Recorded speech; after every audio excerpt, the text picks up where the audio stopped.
Hello everyone, welcome once again to my channel. It's your boy Luis Portelles, and for today's video we have a very special one, and I really mean that because we're gonna be talking about my final leaderboard or my final predictions for Miss Universe Philippines 2022. This has been a very exciting journey from beginning to end, and of course all things must come to an end. And because of that, I decided to prepare a list of 16 candidates that I believe have the potential to make it into the last segment of the competition. Top 16, top 12, top 5, and eventually get the crown. I'm going to admit that it was not easy at all to come up with this list because of course at this point and with the caliber of girls that we have, we really are looking at the smallest, the tiniest details in order to determine who goes up and who goes down. So because of that, I really want to send my love and appreciation to all of the 50 candidates who since the beginning put all of their effort and sacrificed a lot to give us an amazing show and an amazing pageant as well. But having said that, please stay until the end of this video because you will see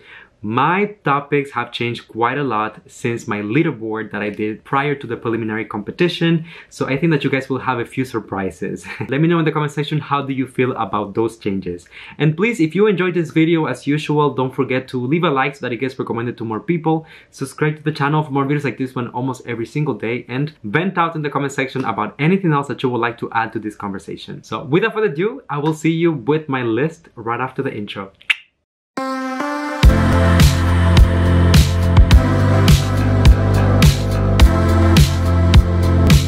Alright, Mare, before we get into the video, please go and get your lip balm and go and get your coffee because we are about to talk some marites up in here, and our lips needs to be moisturized and we need to be caffeinated as well so that we can do that efficiently, if you know what I'm talking about. And I hope that you are ready because number 16 on my list is none other than Ideal Sanchez representing Bulacan. I know that not a lot of people have been talking about Ideal when it comes to their topics or the standout queens, but she is someone that I have paid really close attention to during the process of the online challenges, the in-person activities as well, and I think that she is very, very strong. The thing with Ideal is she doesn't have a huge following or much of a support system. I think it's really her and her team, but that doesn't take away from the potential that she has, what she can deliver when it comes to the competition. I think that she is very beautiful facially, physically as well, and her main strength, of course, is just how smart she is, how good of a communicator she is. Remember that she was one of the candidates who stood out during the interview challenge and during the preliminary interview as well. So of course, I feel like she's very well-rounded. Perhaps with a little bit more practice and having this experience already, she could come back for another edition of Miss Universe Philippines or perhaps another pageant in the Philippines as well and really snatch a crown for herself, because I definitely see the potential and I'm just excited for her future. Number 15 on the list, we have a queen that has given us so much drama this season. I'm talking about Isabel Lucha representing Pangasinan. I know that we all remember her from the gala night when she took a little bit too long just to finish her performance, but of course that was just a fun moment. We all laughed at it and it was, you know, just a very light moment for everyone. When it comes to Isabel, I always remember her online challenges, and I remember her great performance as well during preliminaries, with a beautiful body during swimsuit, with a very beautiful gown as well during the evening gown competition. I love the very vibrant color and the way that she was able to stand out amongst the other girls. The main asset in my opinion for Isabel is just her beauty. Honestly, she has such a natural, typical Filipina beauty with voluminous lips, with very defined cheekbones and facial features. So really based on performance and just like overall aura, I definitely had to put her within the top 16. Number 14 on the list, we have Isabel Lucha representing Mandaue. I remember that the first time that I saw Isabel's photo, the first thing that I said was that I really like this girl. I think that she is a potential winner. I think that for the first part of the competition, Isabel was really one of the candidates who stood out the most because of the level of videography, the quality of the photo shoots that she was delivering, and of course how consistent she was, because she's the one in front of the camera at the end of the day, so you have to give her that. Now when it comes to the second part of the competition, where we had more of the in-person activities, she seemed a little bit shy and that she wasn't really delivering her full potential. I don't know if this is because of course this is her first pageant and she was lacking some experience, didn't know how to handle it, but I think of moments such as the preliminary interview, for example, where she was so nervous. Still, when we had certain moments such as that preliminary competition, she was still able to perform and deliver a great show for the audience. But I still think that she needs some polishing, she needs some practice, and just keep working on her skills in order to come back and really nail the competition and put all chances on her side of getting the crown. Number 13 on the list, we have Dorothy Chameleon representing Iloilo City. For those of you who have been watching my reviews since the beginning, you will know that one word that I always had for Dorothy was consistent. She knows her brand, she knows her strengths, and she really is in control of everything that she does. I thought that that was very apparent all throughout the videos that we got, especially, and even during the second part of the competition, she had very strong moments, such as the gala night presentation that the candidates had, the preliminary competition, she did very, very well as well.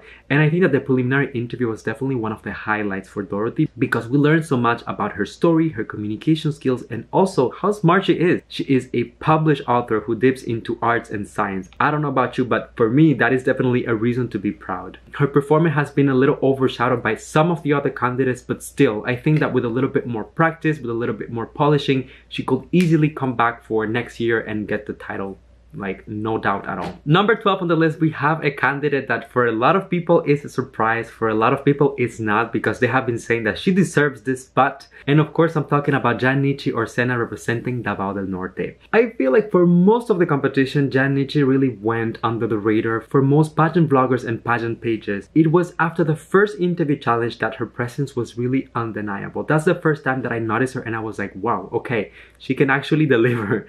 After that, she had a few highlights within the competition, such as the national costume moment was extraordinary for Jan. Of course, that doesn't count towards the coronation, but still she was able to shine during that competition.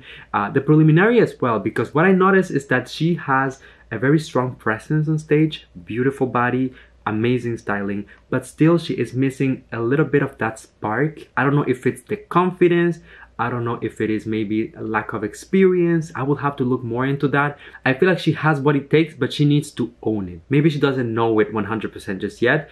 And that's the only reason why she is not within the top 10 for me. But you never know. She might be able to listen to some feedback. She might be able to work on those little things here and there and tweak them and really get the fire that she will need for the coronation night and then crack the top 10. And then you never know, it's anyone's game after that. But I wanted to highlight her entire trajectory within the competition by giving her a spot within my top 16. Now, number 11 on my list, we have none other than Dominic Pixon representing Cebu province. I know that the girls from Cebu have a lot of hype around them, and rightfully so, because Cebu girls are just killing it every step of the competition, and Dominic was no exception. I personally thought that for most of the challenges, she was one of the top performers in terms of consistency, in terms of looks, in terms of fierceness. She was honestly a joy to watch. Now, one of the things that I did mention back in the day is that even though she was giving us so much visually, technically, just performance-wise, I still felt like I didn't know her as a person, as a beauty queen, because she had very few opportunities to open up and talk about herself. However, that really changed for me during the preliminary interview when she not only had the opportunity to speak publicly, but also she did it so eloquently. I was really amazed at that point, and that really made her go up a few ranks after that moment. I know that some people have criticized her similarity to other candidates and other winners from previous years, but of course that's not something that Dominic can really control. I mean, it's not her fault if she looks a little bit like Bea or a little bit like a previous winner. What really matters is what she brings in terms of performance, and I think that on that level she has always delivered her best. So 11th spot, very well deserved. Now Mare, before we get into the top 10, let me get a sip of coffee because things are getting interesting. And I told you that the ranking was going to change, and this is where we are going now, okay? Let me moisturize. Please do the same at the same time yourself, because the surprises, darling, the surprises. Number 10 on the list, we have none other than Vanessa Carra representing Iloilo province. I'm so happy for Vanessa, and I'm so happy that I can put her on my top 10 list because I feel like she deserves this spot. She has fought so hard since the beginning of the competition to even be visible, to get noticed by the audience, by the pageant fans, by the pageant bloggers, and I think that all of the hard work really paid off. Vanessa is hands down one of the smartest candidates in the competition. Her communication skills are just beyond, next level. And I think that against all odds, against everyone who was telling her that her beauty did not belong in Miss Universe Philippines, she was still able to deliver an amazing performance and impress everyone, not only during her preliminary interview but also during the preliminary competition, both during swimsuit and evening gown. This is one of the stories that I find really inspiring with this year's competition, because it's kind of like a rising star, a girl that came from not much visibility and appreciation from the fans to being at the moment one of the fan favorites. Of course, putting her already within my top 10, it implies that her performance is going to be so important during the coronation night, and ultimately if she's able to make it within the top 5, you know that with her comm skills she will become a threat for the crown. So let's just keep that in mind. Let's hope for the best, and Vanessa, you go girl, because you got this in the bag. Number 9 on the list, we have Angelica Lopez representing Palawan. And I'm gonna be honest with you, I have such a soft spot for Angelica. I just think that she embodies everything that I love about pageantry, you know. She's the girl that comes from very humble beginnings, who had like a very rough childhood and still was able to make it to this point in the national pageant and shine amongst, you know, fan favorites and candidates who already have a name in pageantry. Another reason why I'm happy to put her within the top 10 is because since the beginning of the competition, go back, look at all of my videos, you will see that I always said that she had that it factor, that flame, that fire that really makes her shine on stage. And even on her videos, her photo shoots, she's just very consistent. One of the girls that I really had the pleasure to have here on the channel and interview her. And if I'm being honest, the way that she speaks just really made me connect with her, just made me relate to her story. I know that some people say she doesn't have the best communication skills. She doesn't have to. She has to be able to connect with the audience. She has to be able to make you feel an emotion, to make you understand what she's trying to communicate. And that is the entire purpose of being a beauty queen. Her preliminary competition, she was incredible. I don't want to get emotional. Cut! Whenever she comes on stage, she was just like shining, smiling, having fun.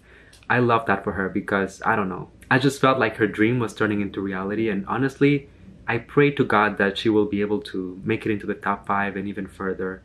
She has what it takes. She has the it factor. She represents the resilience and the story of Filipino women, so I want to see her go far. Okay, I don't want to cry, guys. Number 8 on my list, we have none other than Julia Sobia representing Albay. Julia is, in my opinion, a very interesting candidate on this year's edition of Miss Universe Philippines. A very fierce one, and she has a background that makes her interesting overall, in all aspects. Of course, she has the looks, facial beauty, physical beauty, and her background also makes her a very educated candidate with amazing communication skills. And honestly, that is the one thing that I wish that Julia had a little bit more opportunity to showcase during the competition. Because when it comes to the looks, when it comes to the videos and the photo shoot, she was always like A game. I don't think that there was one single challenge that Julia didn't make my top 10, but the only thing that I always wanted to see more of was her communication skills. She's a very spiritual person. She is very inspiring when she speaks, and she's another candidate that is able to connect with people. But when you're talking to her, you feel her presence. We saw a glimpse of that during the preliminary interview, but honestly, I wanted a little bit more for everyone to see what I see. But once again, I feel like I'm putting her at number 8 because I think that she has the potential to crack the top 5 depending on her performance during coronation night. Preliminaries was very strong for Julia, and if it is her moment to shine, let's just put it out there, manifesting it and leaving it to the universe to decide. Okay, number 7 on the list, we have Genesis Latuca representing Baguio. Genesis, I mean, a joy to watch. I think that for me, she has been the biggest revelation when it comes to this entire group of girls because of just like her beauty. I feel like she represents Filipino women so well in terms of beauty, in terms of intelligence, in terms of performance, in terms of potential.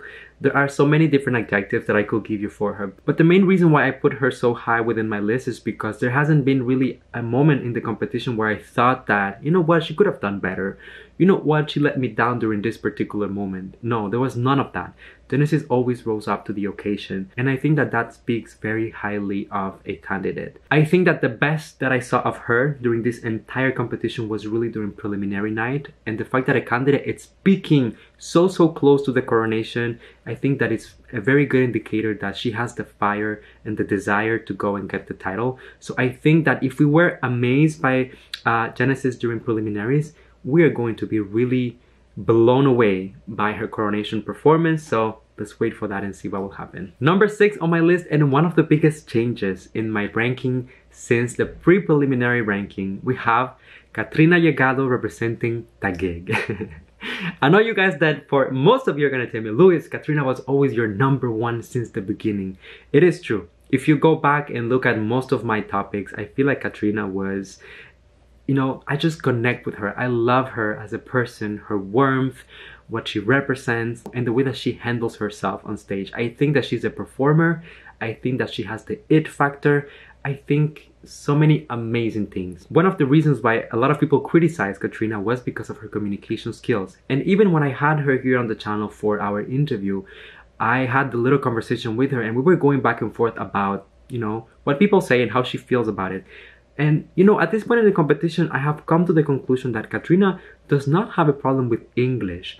Katrina has sometimes issues coordinating her ideas and making sure that she knows what she's going to say from beginning to end from the moment that she starts her answer. So sometimes she will stop in the middle of the answer and like look for the follow-up and then continue, get right back into it. And I think that that's the only thing that takes away from her performance in terms of communication skills. But for everything else, swimsuit, evening gown, the videos, the photo shoots, she was always exquisite, immaculate. What other adjective can I use? Magnificent. Am I making myself clear? And I wanted to really highlight those things because I thought that going from number 3 in my previous leaderboard to number 6 at this point, it could seem like a downgrade, but really it isn't. It is just that I felt like other candidates who were not shining as much before really brought their A game during the preliminary competition, and we're gonna talk about those candidates in just a few moments. So, but still about Katrina, I feel like her potential is still there, and it's all going to depend of her final performance. If she makes it into the top 5, that Q&A moment is gonna be essential for her and a decisive factor of whether she gets the crown or not. I mean, still rooting for her, definitely my emotional favorite. Okay, number 5 on the list, we have the amazing, incredible, beautiful Pauline Amelings representing Bohol. And I know that a lot of you guys are gonna be, yes, Bohol, and a lot of you are gonna be, oh no. But you know what? I feel like regardless of the bashers and the haters and the critiques, Pauline has rightfully earned her spot within the top 5 this year. I'm thinking of her entire performance and there were always some highlights. I remember her runway challenge, it was so incredible. Her swimsuit challenge was so amazing. And of course the preliminary interview where I put her at my number 1 pick really established that Pauline is the one candidate that is, you know, superior in terms of communications, in terms of being fluent, but at the same time of being relatable. The way that Pauline is able to talk about pretty much anything but make you feel like she's having a conversation with a friend is unmatched by most of these candidates. And I think that the biggest part of being a beauty queen, it's really related to communication skills, because of course we're gonna see you in a swimsuit maybe once in a while. If you have like a sponsored photo shoot, we're gonna see you in evening gowns if you have an event that you are attending, but most of the time you're gonna be actually working with people, interacting with people, and I think that she has that. I always talked about her aura, her smile, just her expressions. She transmits a lot of warmth, a lot of like welcoming vibes, and I really like about her.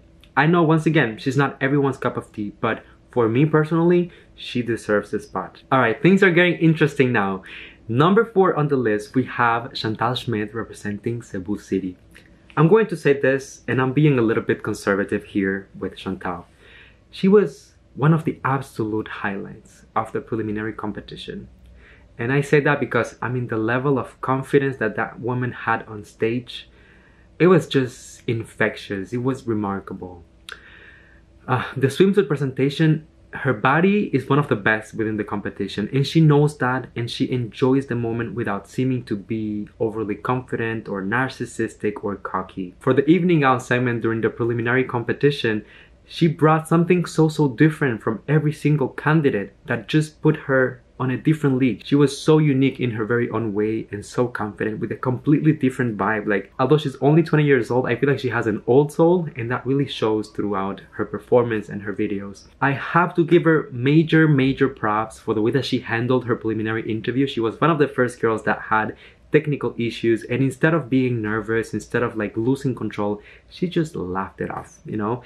And it was like, that's exactly the vibe that we need, because if anything goes wrong, you know, on stage, or you're doing something for the organization and there's like something that you didn't expect, you need to be able to stay in control of the situation at all times. If you remember, she was the very first guest that I had here on the channel for the interviews that I did with candidates, and of course she was incredible. I left that interview feeling so much more love and appreciation and respect for Chantal, and I'm glad to see that that has also translated into her performance and the way that people perceive her as a candidate. All right, number 3 on the list, we have drama. Michelle D representing Makati. Now, a lot of you are gonna tell me, Luis, what happened here? Because she was your number 1 pick before the preliminary competition, and that is true. And I still believe that Michelle has what it takes to get the title of Miss Universe Philippines 2022. Don't get me wrong. Now, I'm going to say that during preliminary competition, there was something slightly off with Michelle. I don't know if she was nervous, I don't know if she was doubting herself, or if there was something going on behind the scenes that we didn't get to see. But that usual fire, confidence, and just aura that Michelle transmits at all times, it was there on and off during the preliminary competition. That's the only reason why I put her at number 3, because I feel like 2 other candidates really were able to shine during preliminaries. Once again, this doesn't take away how consistent Michelle D was from beginning to end of the competition, how amazingly she did during the preliminary interview. The videos that she made were highlights at all times, and I still believe that with the right mindset, if she's able to crack the top 5 during coronation night, and with a strong performance during coronation night as well, there is still a big chance of her getting the title. But because at this point in the competition, we are looking at really the tiniest missteps, the tiniest things in order to come up with rankings, I wanted to be fair and give props to those candidates who really were able to go the extra mile, in my opinion. And that's the only reason why Michelle is at number 3. But still rooting for you, my girl. I love you. You got this, and sending you all the positive vibes. Please bring the fire. I want to see you perform and enjoy the moment during coronation night. All right, number 2 on my list, and possibly one of the biggest jumps in terms of ranking within my entire list, we have Annabelle McDonald representing Misamis Oriental. I know, bestie. I know. Don't tell me nothing. Annabelle really surprised me during her interview. She really surprised me during the preliminary competition. You know that if you go back through my videos about Annabelle and the rankings and the comments that I have to give, sometimes I was really crazy about her. I was like, yes, she gave us everything that we wanted. And sometimes I was like, There were very strong moments, such as the tourism video, for example. That was definitely a highlight. There were certain moments where I was like, I remember the runway challenge. I was not so sold about that. But honestly, the interesting thing about Annabelle is that I feel like she listens to the feedback, to the critique. I don't know if it's her like going through social media, reading comments and, you know, and just seeing what people are saying about her, or if it is maybe members of her team. But what really matters is that she really seems to listen and improve and work on the things that people give her feedback on. For the preliminary interview, it was no surprise to me that she was one of the top performers, because I knew that she has the communication skills. If you guys remember, if you've been here long enough, you remember that I actually reviewed her local pageant. So I knew that she could deliver on that level. Now, by the time that we got into the preliminary competition, there is just something about her. I don't know how to define it, but I will say that it's effortless, you know? A lot of candidates walk on stage with confidence in the way that they walk and the way that they behave. It's just like impressive. But for Annabelle, it's just like her aura. She's very calm, but she's naturally beautiful. She doesn't overdo the styling. She doesn't overdo the makeup. She stands out because she has still like very Filipina traits, but very fair skin, slightly different hair color. And it's just like something that sets her apart from the group. And when I think of the winners and the previous candidates that have been able to ultimately get the title, there was always that. They had something special. They were not always the best communicators or the best performers, but they just had something special. And I think that Annabelle definitely has that. So if you know me, you know that I take my topics very, very seriously, you guys. So the fact that I'm putting her at number 2, that's a big jump from the previous position that I gave her, means that I have a lot of faith in her. And I just hope, you know, that she will be able to live up to the expectation and go get the title. I know that that's the ultimate goal. Alright, and finally, the time has come for us to talk about my number 1 pick for this entire competition. Whew, I'm not gonna get emotional. I promise that I will not. Actually, I'm gonna moisturize my lips because I need to spit facts only. Number 1 on the list is Celeste Cortesi representing Pasay. And Lord Jesus, I'm so proud of this woman. I'm so proud because Celeste, I think that she started the competition with half the fandom rooting for her and half the people saying that she was not worthy of even being in the competition, because of where she comes from, because of her communication skills, because of her past in pageantry, because of so many different aspects that really were outside of her control. You know, from the moment that Celeste was accepted within the competition by the organization, it means that she met the criteria that was required for her to have the right to compete and try to get the title for the Philippines. But even there, when the organization was completely fine with that, a lot of people were going against it, you know? And I think that my respect for Celeste really started by the time that I had her here on the channel and I was able to talk to her and connect to her. And some people will see that as being biased, you know, but honestly, I went into that interview with a pre-constructed notion, with a perception of who she was, and I left that interview with a completely different impression. She had this reputation of being a party girl, of not really being very in touch with the culture, with not being a typical Filipina. However, all throughout that video, I actually got the complete opposite impression. She was very good. She had improved a lot when it comes to her communication, her English, even she was studying Tagalog. She had an advocacy that was extremely timely and so important for indigenous communities in the Philippines. And that's just talking about the interview. In terms of the performance, she was always a standout. Do you remember that picture for the swimsuit challenge? Do you remember her runway challenge? Do you remember her national costume? Do you remember her preliminary interview? The entire controversy about her audio breaking and not being there, and then people saying it's a sabotage. And then when the audio was finally released, she was just incredible. I'm giving her the number 1 position because during preliminary, she is the one candidate that, in my opinion, was able to meet the audience expectations and even go beyond that. Her performance was flawless. From the swimsuit, she knows that she has the facial beauty, the physical beauty. This woman is just superior in terms of beauty. And then at the same time, I feel like she has the story and the background to back it up and make sure that she has the entire package. But still, Celeste, it is not time for you to sit down and enjoy the flowers just yet. The coronation moment is just a few hours away, and the other candidates are hungry for these titles. So please don't settle, please don't slow down. Now is the time to even outperform yourself and bring your A game and give it everything that you possibly have. I am rooting for you, and I know that a lot of people are rooting for you as well. So don't doubt yourself for one single moment, and we're gonna leave the rest in the hands of the universe to take care of that. So there you go, you guys. That was officially my final prediction for Miss Universe Philippines. I know that, you know, there have been some changes, new faces, some fan favorites going down, some dark horses going up, candidates getting into the list for the very first time. So I know that that was a lot to take in, but please let me know down below in the comments, what do you think about my comments and feedback, my ranking, anything else that you would like to express. Of course, this is an open conversation, and the most interesting part of it all is get to hear what you have to say as well. If you enjoyed this video, don't forget to leave a like, please, so that it gets recommended to more people. Subscribe to the channel for more videos like this one almost every single day. And last but not least, come here and give me a hug. That's a little tradition on the channel. Thank you for coming, Mare.